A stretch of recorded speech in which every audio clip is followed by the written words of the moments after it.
दोस्तों, फेस है खजाना, राम और श्याम 1/2। ये कौर चित्र है दोस्तों।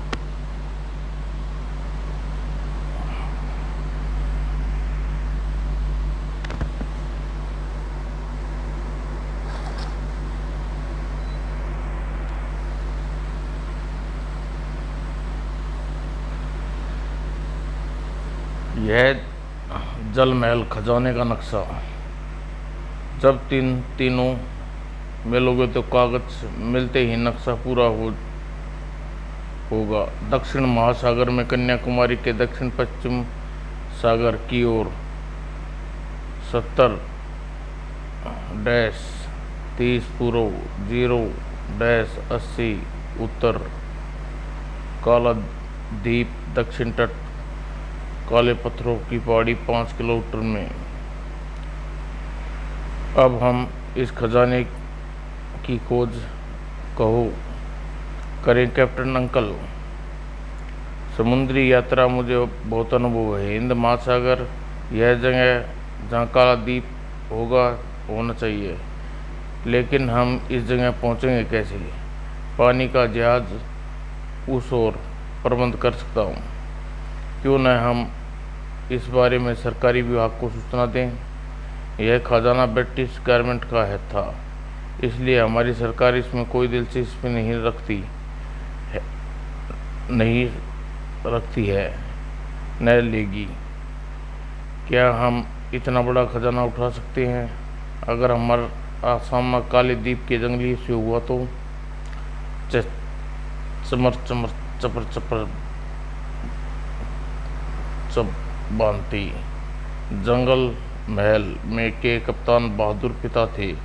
अगर तुम जाना चाहते हो तो ठीक है, मैं अकेला जाऊंगा। यह नक्शा अब किसी का नहीं है, जो खोजेगा वही पाएगा। मैं अगर जाऊंगा चन चन चन। वाह अंकल, हिस्सा तो इसमें हमारा भी है। तो फिर डरपोक वाली बात मत करो। चपर चपर करके चलने के लिए तैयार हो जाओ। काला द्वीप पर सबसे पहले खोज कहाँ से शुरू करेंगे? दक्षिणी तट, इसी पर काले पत्थरों का पहाड़ी होगी और हम डूबे हुए जहाज के अवशेष तलाश करेंगे। लेकिन इसमें लिखा है काले पत्थरों की पहाड़ी से 5 किलोमीटर उत्तर में। हो सकता है इसी जगह जहाज डूबा हो। यह तो वहाँ जाकर पता चलेगा। फिर तो गोताखोरी का प्रबंध भी साथ लेते चलना होगा।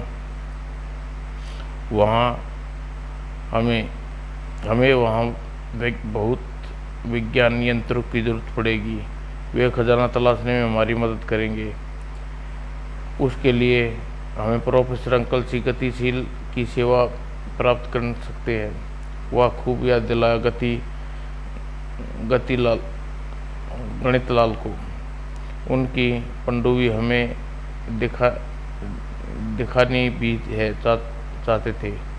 पनडुब्बी, उनका नया आविष्कार, वह हमारे बड़े काम की सिद्ध होगी। चिन तो हमें सबसे पहले प्रोफेसर अंकल से मिलना चाहिए। प्रोफेसर गणितलाल, कौन बेवक्त बदमस्त बेवकूफ। चिन चपर चपर चपरनी चपल गपर चपर चपर। चीनी की चना मटर, भाग जाओ, नहीं चाहिए बेवकूफ बंदर। अंकल, हम हैं राम और श्याम। क्या तुमने चना मटर बेचने का धंधा शुरू कर लिया? नहीं अंकल, हम आपका नया आविष्कार देखने आए हैं। लॉक खुल गया है, आ जाओ अंदर। दाईं तरफ गैलरी से मुड़कर बाईं घुर्र। अब हम दोबारा दरवाज़ा खोलकर पहली सीढ़ी छोड़कर दूसरी पर पैर रखें। फिर एक सीढ़ी छोड़कर सावधानी से एक सीढ़ी छोड़कर उतरते चले जाओ।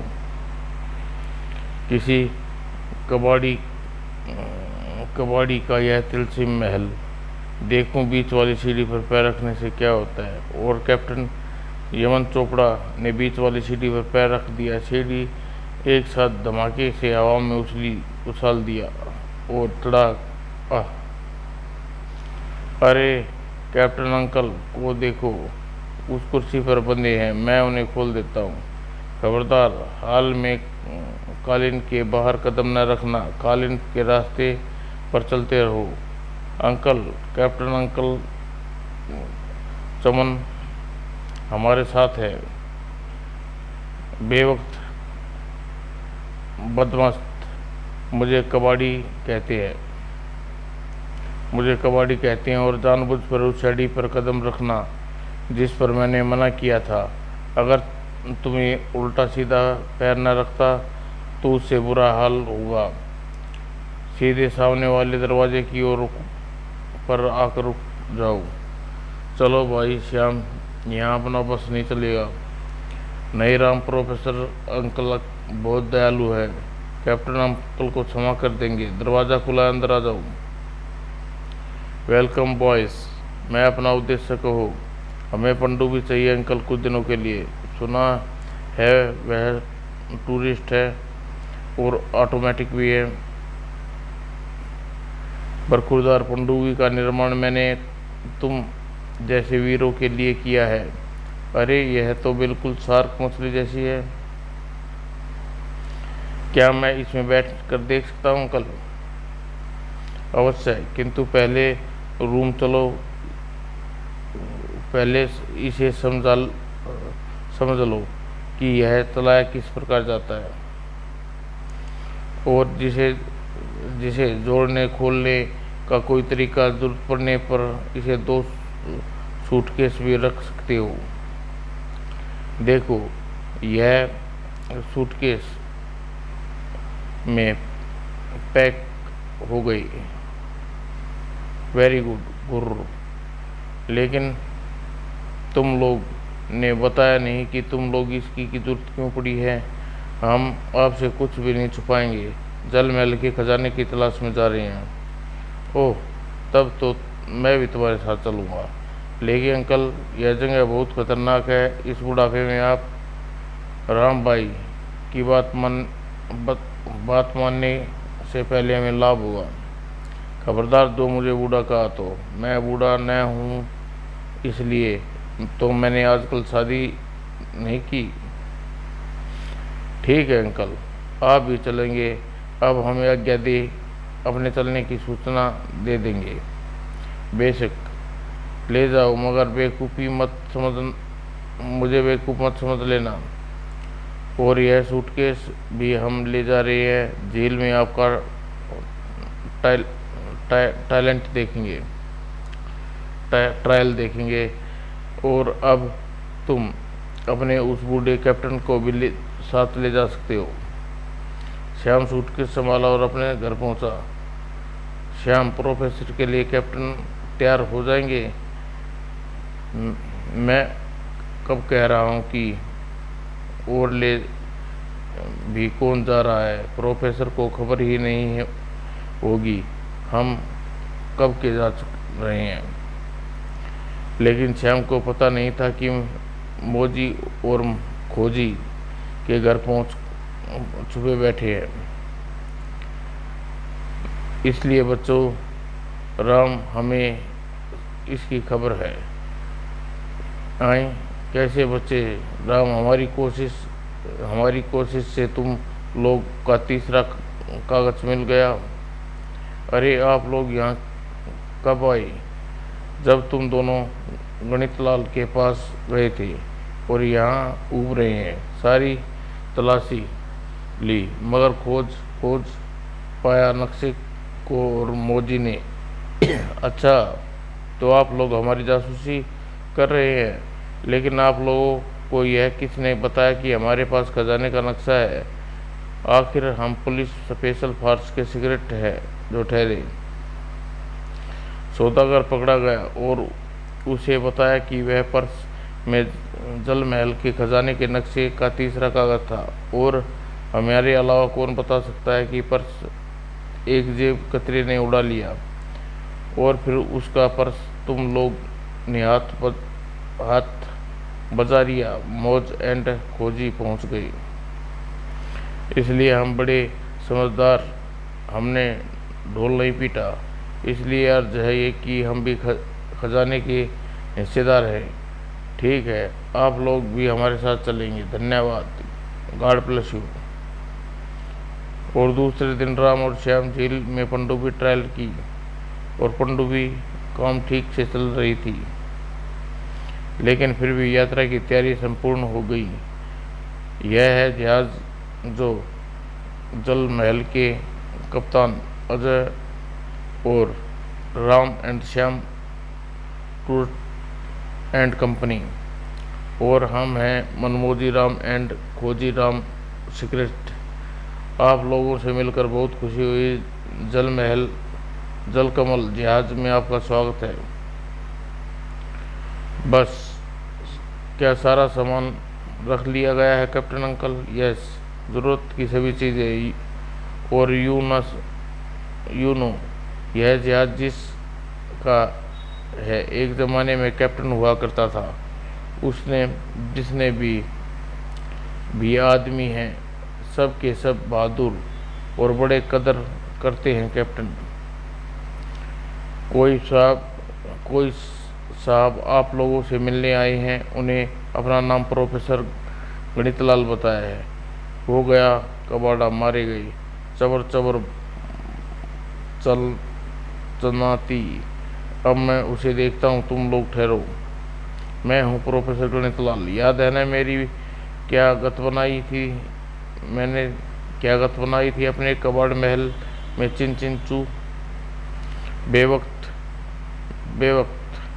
बुज़दिल, बेवकूफ़, चीनी, टमाटर टपटर। मैं राम और श्याम से मिलने आया हूँ।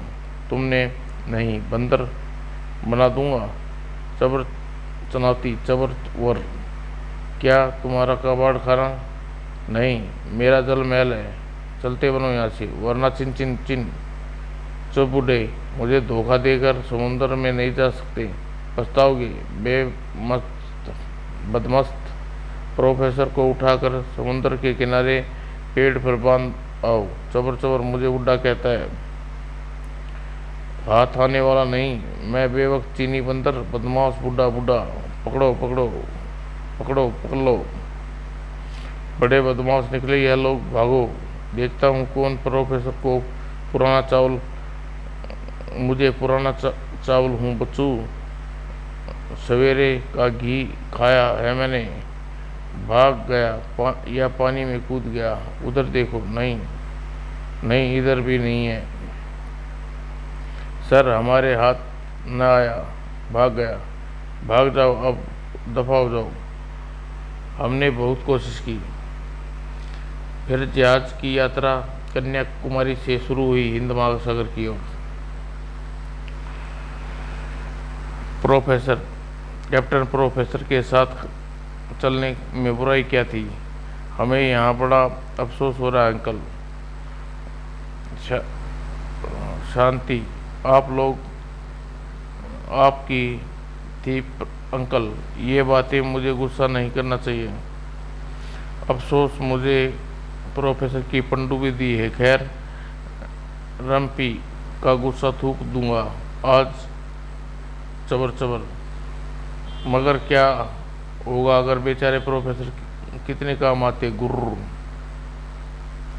और जल महल अपने सफ़र पर बढ़ता रहा। अब मौसम ठीक है, हम जल्दी ही सकुशल वहाँ पहुँच जाएंगे। मौसम ठीक रहेगा, यह हमारा यंत्र बताता है। रसोई घर। रात को अंधेरे में एक साया किचन की ओर बढ़ा। यह कुत्ता हड्डी डाल दूं, चुप हो जाएगा। और रोमी हड्डी चबाने में व्यस्त हो गया। और एक बर्तन गिरा और साया भाग गया। लगता है रात को किसी ने हमारे किचन से खाना चुराया है। चबर चबर। लेकिन किसी ने खाना चुराने की क्या जरूरत थी? दूसरी रात फिर खाना चोरी होता है, और फिर हर रात चोर खाना चुराने लगता है। हमारे जहाज में कौन ऐसा आदमी है जिसे पेट भरपेट खाना नहीं मिलता? बताओ, हम चोर को माफ़ कर देंगे। अजय, रात को किचन पर पहरा लगा दो, जो है वो फिर पकड़ा जाएगा। ठीक है सर, यह तरकीब ठीक रहेगी। बेटा मौजी, तू खाना नहीं चुराता, तेरी तोंद भी बड़ी है। बेटा खोजी, अपन को एक जैसे भूख है खजाने की। मैं रात भर सपने में 10,000 साल पुरानी फ्रांसीसी पीता हूँ और सोने चांदी के बिस्कुट खाता हूँ।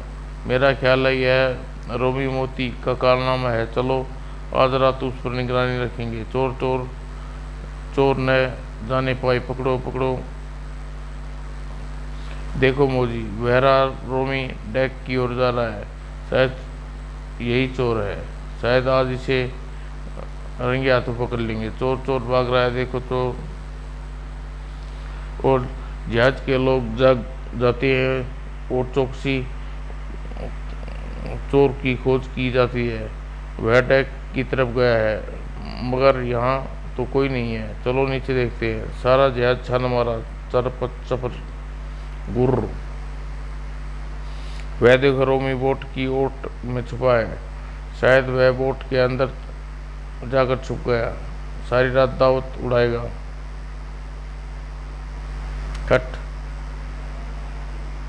खबरदार, hands up, you are under arrest mister Romi. और रोमी, तुम रोमी के साथी? अरे, आप तो प्रोफेसर हैं। हाँ, मैं बेवक्त बदमस्त कलंदर के बंदर का पीछा छोड़ने वाला नहीं। वह कप्तान चमन चोपड़ा समझ क्या रखा है अपने आप को उसने।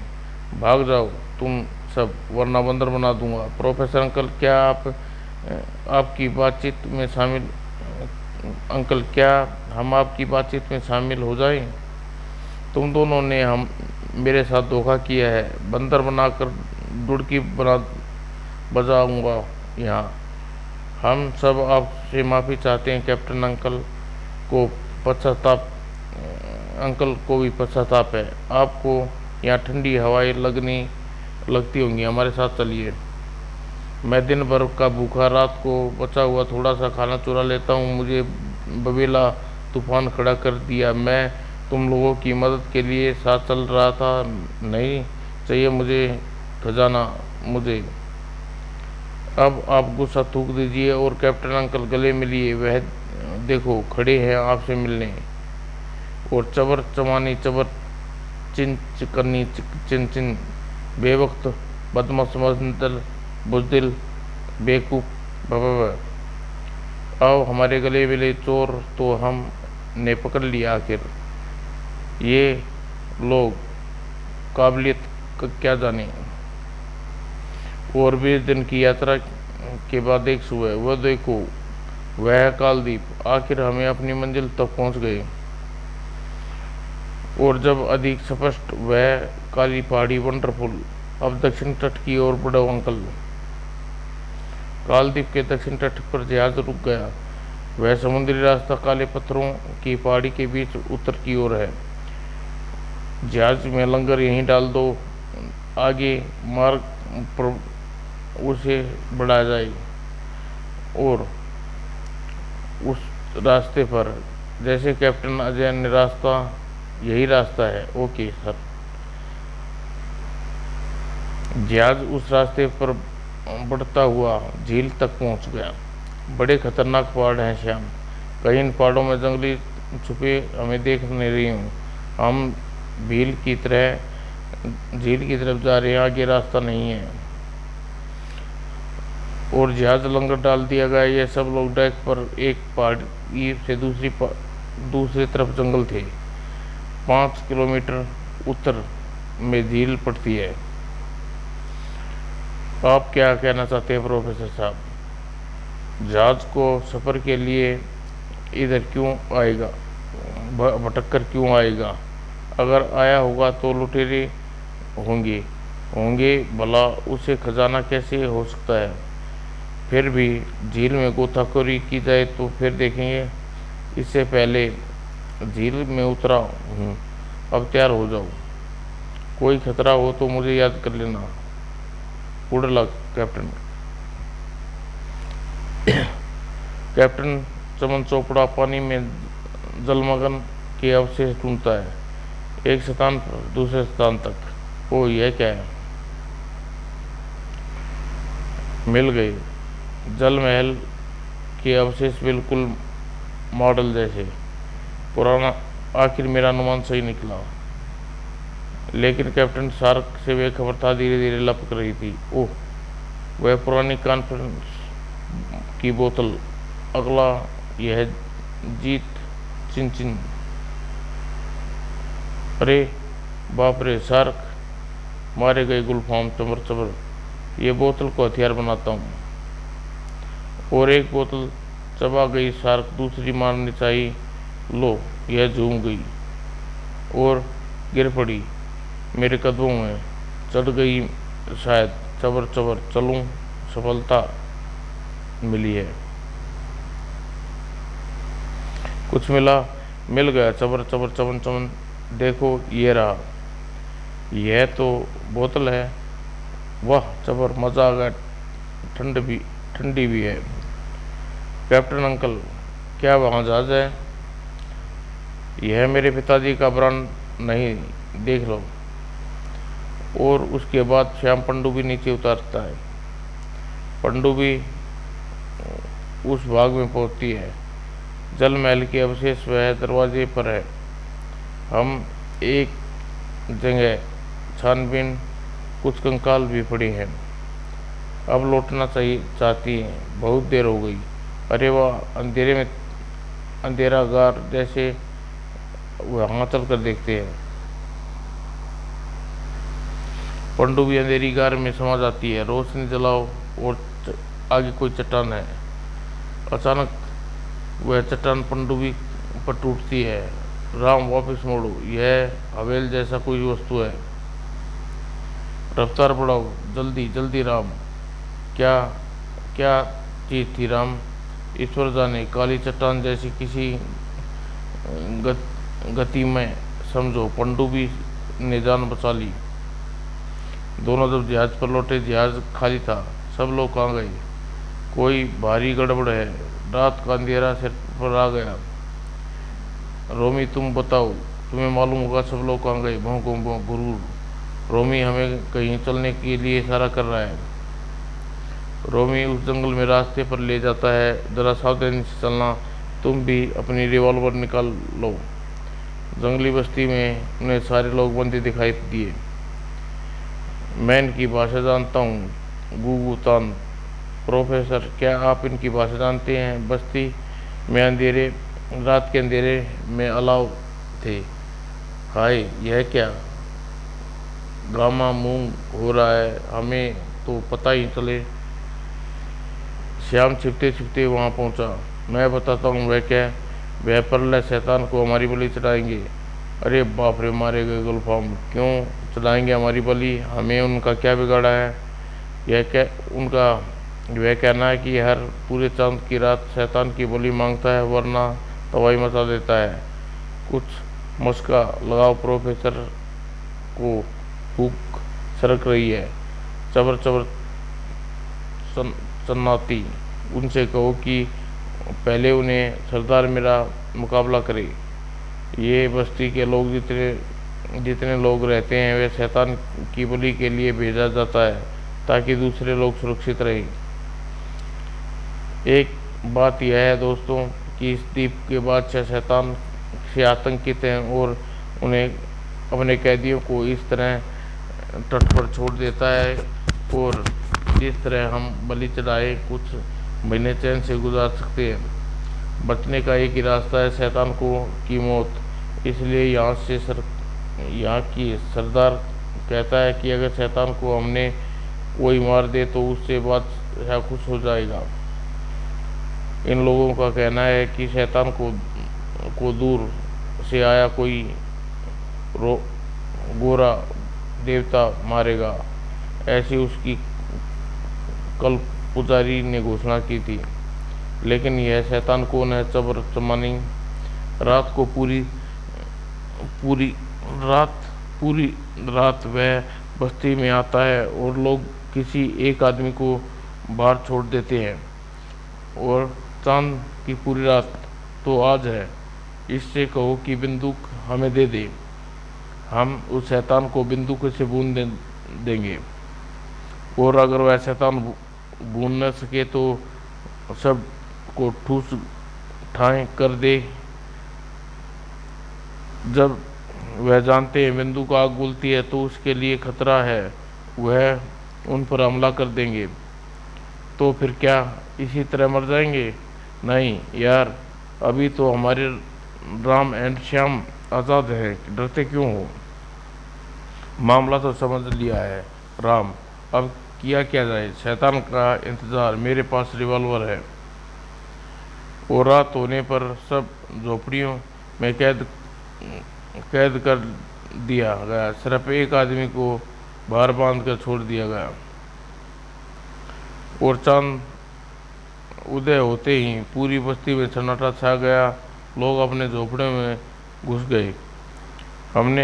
हमारे साथियों को उसने झोपड़े में कैद कर लिया। मैं उस खंबे पर बंधे आदमी को आज़ाद करता हूँ, तुम झोपड़े की तरफ चलो। और पहरेदारी को बेहोश करके राम अंदर घुसता है। अंदर झोपड़े में सभी लोग अंधेरे में बंधे पड़े थे। मैं राम हूँ, फौरन भागने की तैयार हो जाओ। हमारे हथियार कहाँ रखे हैं? सरदार वाले झोपड़े में। चलो पहले सावधानी से कहीं जाग न जाए। गुर गुर। सरदार के झोपड़े में पहरा देने वाले अचानक हमला और फिर राम झोपड़े में घुस जाता है और सरदार सो रहा है और राम कैप्टन से मिलकर सरदार को बांध देता है और श्याम खंबे से बांधे आदमी को खोलता है। तभी किचाक,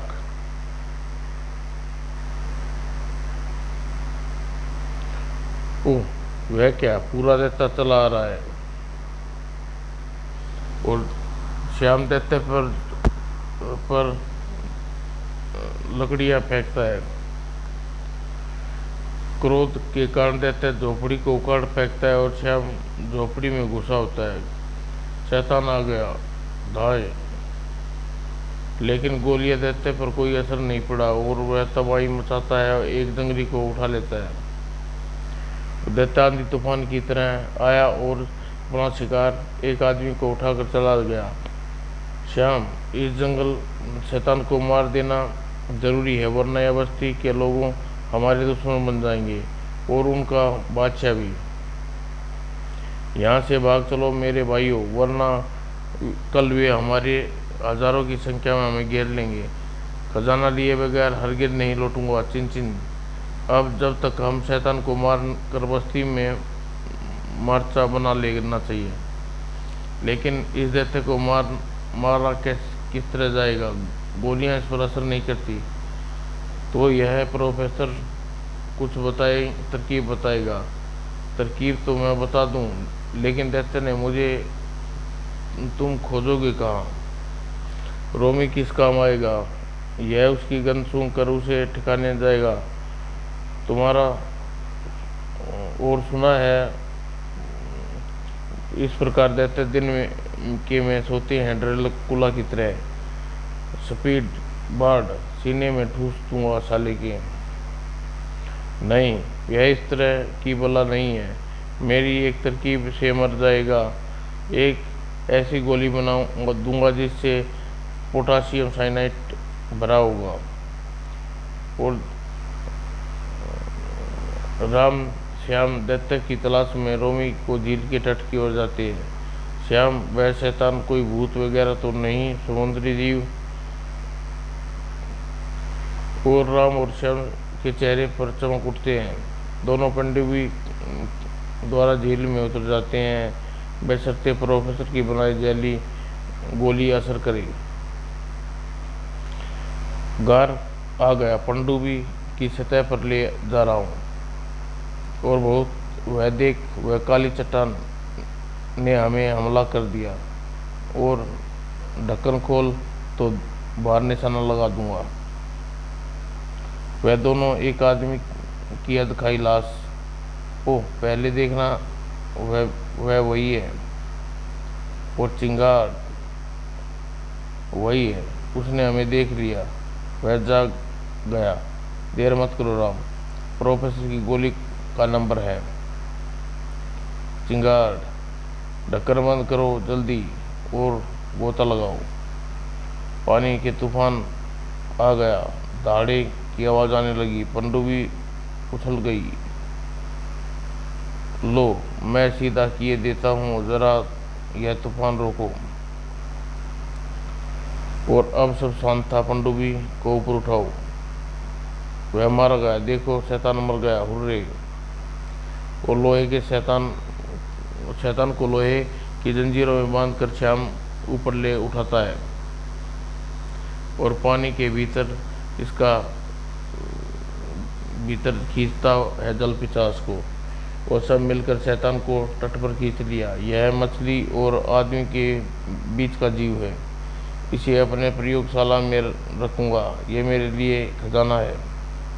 बस्ती जंगलियों ने प्रोफेसर की भाषा में बात की। शैतान को हमने मार दिया बादशाह, उम्मीद है अब आप कोई शिकायत नहीं करोगे। डम डम डम। और काफिले में खुशी मनाते हैं। चल शैतान मनाया चला पड़ा। सातवें शैतान को असंख्य जंगलियों ने बांध दिया। बहादुर बच्चों और साथियों, यह जानकर खुशी होगी कि तुम्हारी भाषा जानता हूँ और आभारी हूँ, हमें शैतान से मुक्ति दिलाई। आप हमारी भाषा किस तरह जानते हैं? मेरे स्वर्गवासी पिता भी यह भाषा सिखाई थी और एक बहादुर जहाजी से सीखी थी। तुम हमारे देश का था और उसकी बहादुरी से कायल होकर मेरे पिताजी ने अपना दोस्त बना लिया था। यह देखो प्रोफेसर, मेरे पिता द्वारा बनाई गई उनकी एक प्रतिमा। अरे यह तो जल महल के कप्तान की प्रतिमा है। ओह मेरे डैडी। हाँ, बंदरगाह पर यह कैप्टन चमन बहादुर पुत्र है। देखो इनकी सूरत कितनी मिलती है। ओह मुझे विश्वास है, और मेरे पिता ने कहा था कि अगर मैं उन दोस्त का कोई वारिस यहाँ आए तो उन्हें एक अमानत सौंप दी जाए, और बेशर्ते बहादुर बेटा हो बहादुर। और बहादुरी का सबूत हमें मिल गया। तुम लोग और शैतान को मार दिया जिसने हमारी नस्ल को बर्बाद कर दी। उस खजाने का सही हकदार आप है। खजाने और टापू पर सदैव के लिए आपके दोस्ती की परंपरा डालिए। और इस खजाने का सही हकदार तुम दोनों न होते तो मेरे विचार से हमें हकदार प्रोफेसर है। मैंने यह तो इन लोगों की बात पर कर पाते, दैत्य मार पाते। बेवक्त बदमस्त, इसका हकदार नहीं। बहादुर बच्चों, यह खजाना तुम्हारी सरकार का है, अंग्रेज ने लूट कर ले जा रहे थे। यह हमारे देश की अमानत है, इसे अपने देश को सौंप दो। वापस भारत लौटकर राम और श्याम ने खजाना सरकार को सौंप दिया और सबको सरकार की ओर से ब्लैक एजेंट के सम्मानित किया गया। सभी ही देशवासियों, सरकार ने अनेक पर पुरस्कार भी मोजी और खोजी की उन्नति की गई। उन दोनों एजेंटों को बना दिए गए जो पहले सिपाही थे, और प्रोफेसर गणितलाल अब लैबोरेटरी के लिए बहुमूल्य समुद्री जल दैत्य मिला, जिसे उन्होंने रिसर्च शुरू कर दी, जिसे देश समुद्री जीवों के बारे में एक नई जानकारी मिली। कप्तान चमन चोपड़ा को सरकार की ओर से जल महल जैसी एक समूचा जहाज भेंट किया मिला, जिसे अब भी समुद्र में ले जाकर समुद्र में छानने के चक्कर में है। अच्छा बच्चों, अब श्याम और बहादुर देश का गौरव बढ़ाओ। समाप्त दोस्तों। काले पहाड़ों का बेटा।